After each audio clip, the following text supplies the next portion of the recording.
semaine 5, jour 4. Bonjour et bienvenue à Dieu au quotidien, notre série d'études méditatives sur la lettre de Paul aux Éphésiens.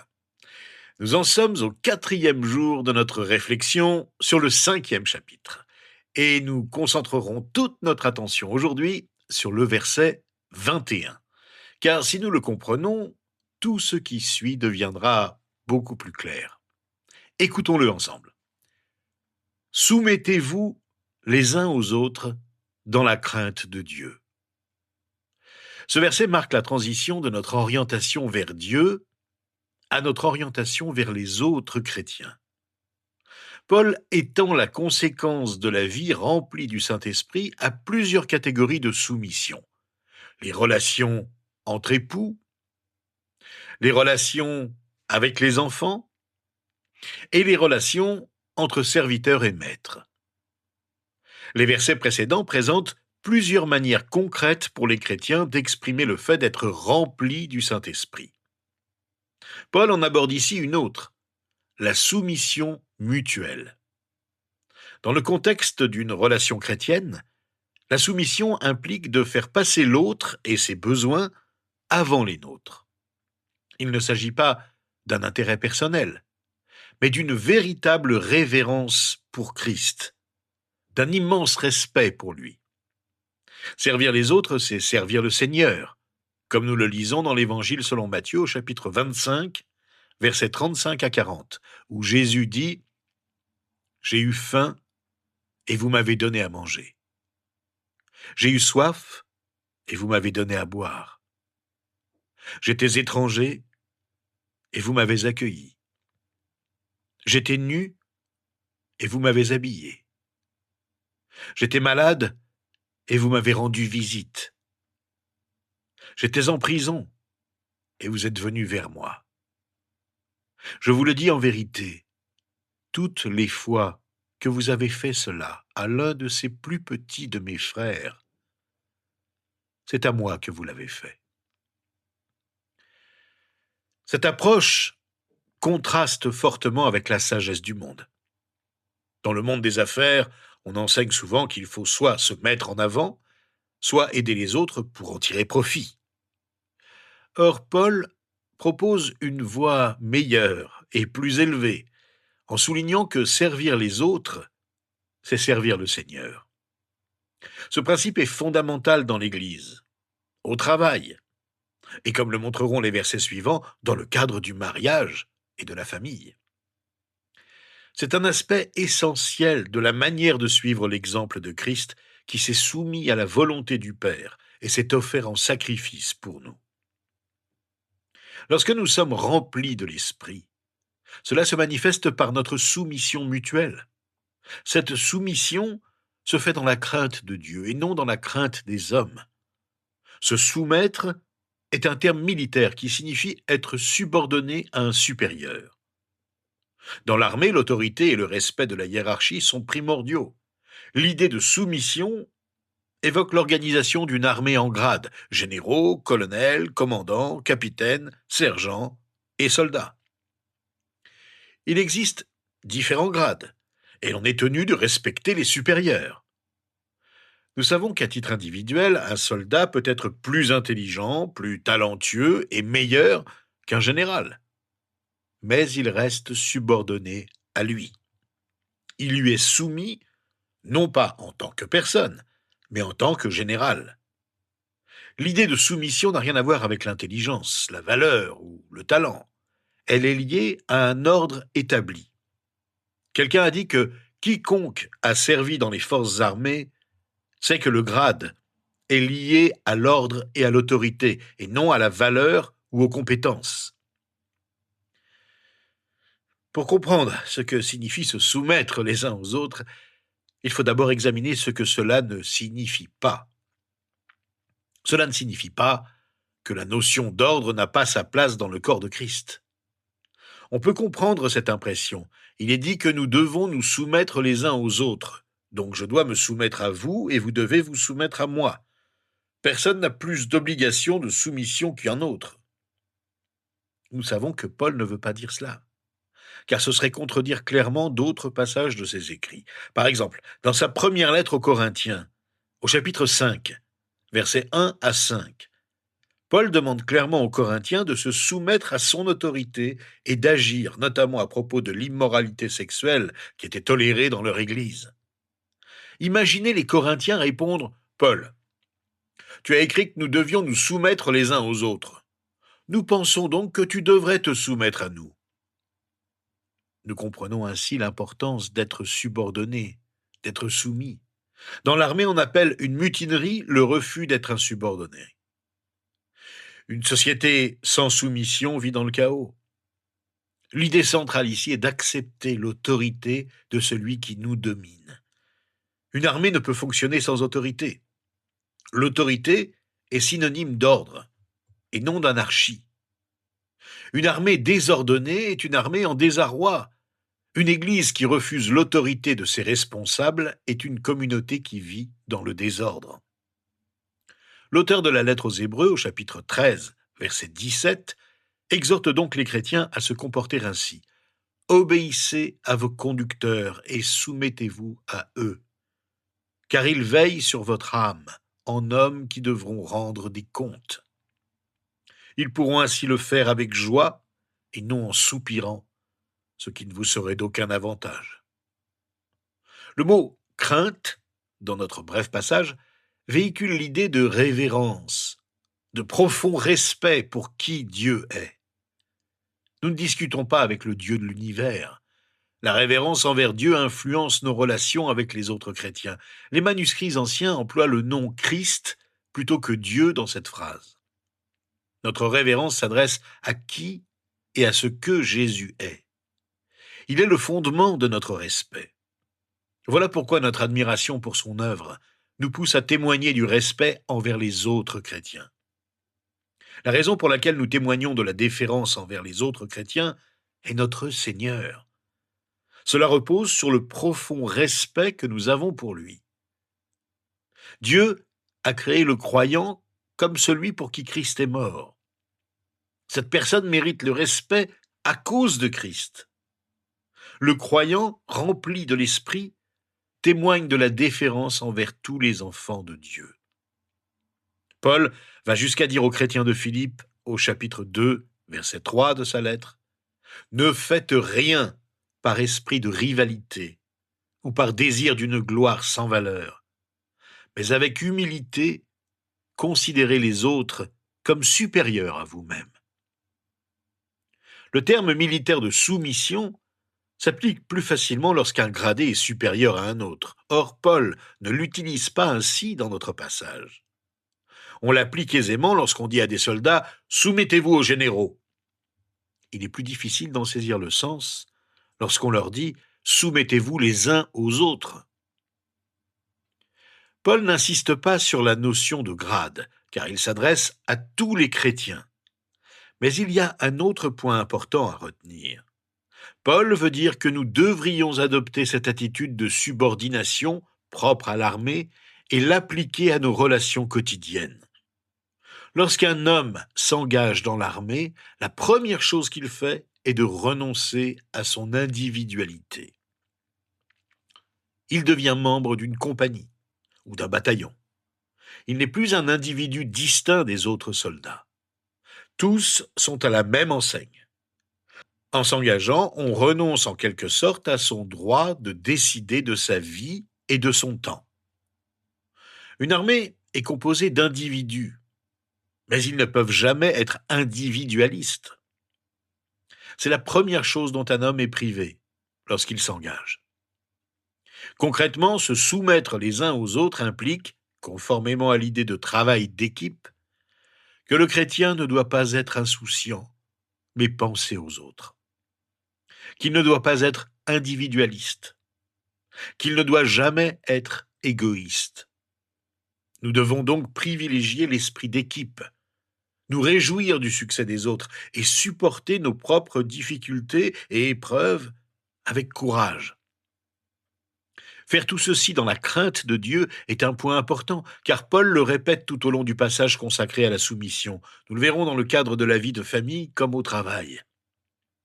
L'expression dans la crainte de Dieu décrit donc ce qui devrait être notre motivation pour nous soumettre les uns aux autres. Nous devons nous soumettre les uns aux autres, ne plus nous considérer comme des individus isolés, mais comme une unité, une compagnie ou un bataillon, par respect pour Dieu le Père et pour Jésus-Christ. La soumission n'est pas motivée par la bienveillance sociale. Elle n'est pas motivée par la loi de Dieu. Elle est motivée par le respect profond que nous avons pour Jésus-Christ. Si nous respectons Jésus, nous devons alors nous soumettre les uns aux autres parce que nous l'aimons. Paul utilise le terme de crainte dans ce passage. Mais il s'agit d'une crainte, d'un respect compatible avec l'amour. C'est la crainte de décevoir Jésus, la crainte de l'attrister et d'attrister son esprit qui vit en nous. Cela est parfaitement compatible avec l'amour. Quand on respecte vraiment quelqu'un, on tient à lui faire plaisir et on ne veut pas le décevoir. Nous verrons demain et au courant de la semaine prochaine comment la soumission se vit entre époux, entre parents et enfants, ainsi qu'entre serviteurs et maîtres. Nous dirions aujourd'hui, dans nos sociétés occidentales, entre employés et patrons. Dans ces trois types de relations, la vérité est la même. Nous sommes mutuellement soumis les uns aux autres dans nos relations de croyants. Une épouse doit être soumise à son mari dans la manière dont elle lui répond. Mais un mari doit être soumis à sa femme en se sacrifiant pour elle. Un enfant doit être soumis à ses parents en leur obéissant. Mais les parents doivent être soumis à leurs enfants en les élevant. Un serviteur doit être soumis à son maître. Et un maître doit être soumis même à son esclave pour que leur relation fonctionne. Voyez-vous, notre chapitre parle de non-égoïsme, de générosité, qui ne peut se vivre que dans la réciprocité. C'est l'affaire de tous. En poursuivant l'étude de notre chapitre 5, nous trouverons des indications précises sur la générosité, le non-égoïsme dans le mariage. Nous l'aborderons dans le détail demain, mais parlons-en un peu aujourd'hui. Comment un mariage peut-il survivre aux pressions actuelles? Non seulement survivre, mais s'épanouir. Notre passage révèle les dons que nous pouvons offrir. Il exhorte les femmes à offrir à leur mari le don du respect désintéressé et recommande aux maris d'offrir à leur femme le don du sacrifice désintéressé. Ce respect n'est pas une adoration servile d'une perfection absolue, mais une gratitude sincère et un respect profond pour les qualités et les aspects positifs de la vie de l'homme que Dieu a mis sur son chemin. Et les maris offrent à leurs femmes le don du sacrifice désintéressé. Il s'agit du renoncement d'une partie de soi-même pour répondre aux besoins de son épouse, qui mérite et a besoin de ce sacrifice désintéressé. N'est-ce pas la meilleure façon de dire à l'autre « je t'aime » ? Dans vos relations de couple, n'oubliez jamais ces besoins essentiels, le besoin de respect et le besoin de sacrifice. Si vous êtes célibataire et que vous écoutez ceci en pensant « cela n'a rien à voir avec moi », détrompez-vous, car cela vous concerne profondément. Premièrement, vous vous marierez peut-être un jour. Deuxièmement, vous pouvez encourager les mariages de votre entourage. Et troisièmement, votre compréhension de ce que Dieu dit du mariage améliorera toutes vos autres relations. N'oublions pas que l'enseignement sur la vie de couple et la famille dans la lettre aux Éphésiens a été prescrit par un homme célibataire et qui a offert sa vie pour le Seigneur, dans la crainte de Dieu. Maintenant, lorsque nous abordons ces notions de soumission l'un à l'autre dans le mariage, de soumission et de sacrifice, de respect et de sacrifice, permettez-moi de préciser d'emblée, avant d'entrer dans le vif du sujet demain, qu'il existe 3 obstacles à cette vérité qui transforme le mariage. Cette simple vérité est difficile à entendre pour beaucoup. Pourquoi? Eh bien, le premier obstacle, c'est la façon dont ce passage des Écritures a si souvent été mal interprété. L'idée de soumission étant réduite à quelque chose que, par exemple, une épouse fait. Le mari peut faire ce qu'il veut, mais la femme est censée se soumettre. On en arrive ainsi à l'idée d'une femme soumise. Or, bien sûr, la Bible dit qu'en tant que mari, l'homme est censé se sacrifier, tout comme Jésus s'est sacrifié. Le mari doit être prêt à tout donner de lui-même par amour pour son épouse. Le deuxième obstacle à cette vérité qui transforme le mariage, c'est la culture occidentale dans laquelle nous vivons. En réaction à des années de cette attitude de subordination féminine, nous avons souvent tendance à basculer de l'autre côté. En fait, on observe aujourd'hui un léger retour à la normale, mais la vérité est que Dieu a voulu que le mariage nous permette d'être mutuellement soumis l'un à l'autre. Et cela dérange beaucoup dans notre culture, car toute idée de soumission à qui que ce soit est abominable, surtout envers les personnes les plus proches. Le troisième obstacle à cette vérité qui transforme le mariage est sans doute le plus dangereux de tous, est le fait que nous sommes égoïstes. Nous refusons de nous soumettre à l'autre et réciproquement. Nous devons admettre que la racine de tous les problèmes conjugaux est le péché. Et la racine de tout péché est l'égoïsme. C'est tout simplement la vérité.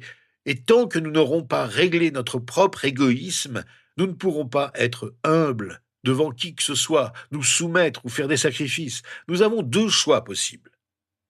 Essayer de bâtir un mariage ou une relation réussie sur notre propre nature égoïste et assister à des échecs répétés, ou obtenir des résultats limités, ce que nous pouvons tirer de notre égoïsme, ou bien nous en remettre à ce que Dieu a fait pour transformer notre nature. La soumission mutuelle découle du fait d'être rempli de l'esprit. Essayer d'y parvenir par ses propres forces, c'est la recette de l'échec. On y parvient grâce à sa puissance. Demain, lorsque nous parlerons du mariage, une question importante se posera à nous tous. Lorsque vous avez décidé de vous marier, lorsque vous avez rencontré quelqu'un et commencé à le fréquenter, à la recherche de la bonne personne, cherchiez-vous quelqu'un qui puisse combler ses besoins ou cherchiez-vous quelqu'un qui puisse combler les vôtres? Nous verrons que pour que nos besoins propres soient comblés, nous devons nous consacrer aux besoins de l'autre. C'est là toute la difficulté, tout le paradoxe. C'est un peu comme pour le salut. Pour être sauvé, je dois me donner entièrement à Christ afin de trouver la liberté en lui. Je décide de le servir et c'est ainsi que je deviens véritablement libre. Et dans le mariage, ne manquons pas cela. Je dois m'investir pour répondre aux besoins de mon conjoint si je veux que les miens le soient. Voilà le chemin, voilà le plan de Dieu pour combler ces besoins qui nous ont conduits au mariage. Quand je parle de répondre aux besoins de l'autre, c'est bien plus qu'un simple service réciproque. Il s'agit de servir le Seigneur Jésus-Christ. Nos besoins seront toujours mieux comblés en suivant le plan et la direction de Christ pour notre vie. Rappelons-nous que c'est dans la crainte de Dieu que nous nous soumettons à l'autre. Avant de considérer les relations dans le mariage avec plus de détails, prions ensemble pour que l'Esprit de Dieu nous donne la force d'être humbles aujourd'hui. Seigneur, notre Père du ciel, nous avouons qu'il nous est difficile d'être humbles et de nous soumettre les uns aux autres, et encore plus dans un profond respect pour toi. Lorsque nous réfléchissons à la manière dont Jésus-Christ s'est soumis à toi jusqu'à la mort sur la croix, lorsque nous considérons qu'il nous a aimés au point d'être humilié aux yeux des hommes, nous nous inclinons devant toi et te louons pour l'exemple qu'il nous a donné. Nous confessons qu'il nous est difficile de le suivre jour après jour, surtout auprès de ceux qui nous sont proches, à la maison comme au travail. Aide-nous à nous débarrasser de l'égoïsme et de faire passer les besoins de nos proches avant les nôtres. Nous sommes reconnaissants pour ceux que tu as placés sur notre chemin pour vivre ensemble dans l'harmonie, le respect et la soumission réciproque. En les aimant de mieux en mieux, c'est de toi que nous nous rapprochons. Permets que nous ne fassions rien pour satisfaire notre orgueil, mais par profond respect pour toi, pour ta seule gloire. Accepte notre prière au nom de Jésus. Amen.